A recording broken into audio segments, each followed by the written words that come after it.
आइजिपीसँग रासपा सांसद सुनारको आक्रोश मुद्दा लागेका व्यक्तिले बयान दिने हो, प्रवचन होइन। राष्ट्रिय स्वतन्त्र पार्टी रासपाका सांसद खगेन्द्र सुनारले नेपाल प्रहरीका महानिरीक्षक आइजिपी दानबहादुर कार्की प्रति पुनः आक्रोश व्यक्त गरेका छन्। बिहिबार राति सामाजिक सञ्जाल मार्फत आफ्नो धारणा सार्वजनिक गर्दै सांसद सुनारले वर्दी र फुली देखाएर धम्काउँदैमा विगतका मुद्दा नसकिने टिप्पणी गरेका छन्। उनले राज्यमा ठूलो रकम बेरुजी रहेको तथा भ्रष्टाचार, घोटाला र अनियमितता विषयमा सार्वजनिक लेखा समितिमा आफूले प्रश्न उठाइरहेको बताएका छन् भने जनताको हितका लागि आफूले अझै तीतो कुरा बोल्न बाँकी रहेको जनाएको उनको भनाइ छ।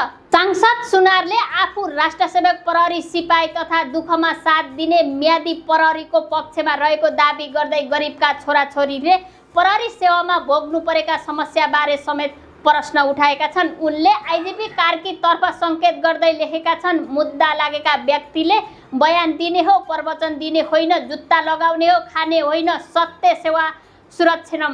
केही दिन अघि प्रतिनिधि सभाको सार्वजनिक लेखा समितिको बैठकमा सांसद सुनारले प्रहरीसँग सम्बन्धित विषयमा चर्को अभिव्यक्ति दिएपछि आइजिपी दानबहादुर कार्कीले त्यसको प्रतिवाद गरेका थिए। त्यसलाई लक्षित गर्दै सांसद सुनारले पुनः यस्तो प्रतिक्रिया दिएको बताएका छन्।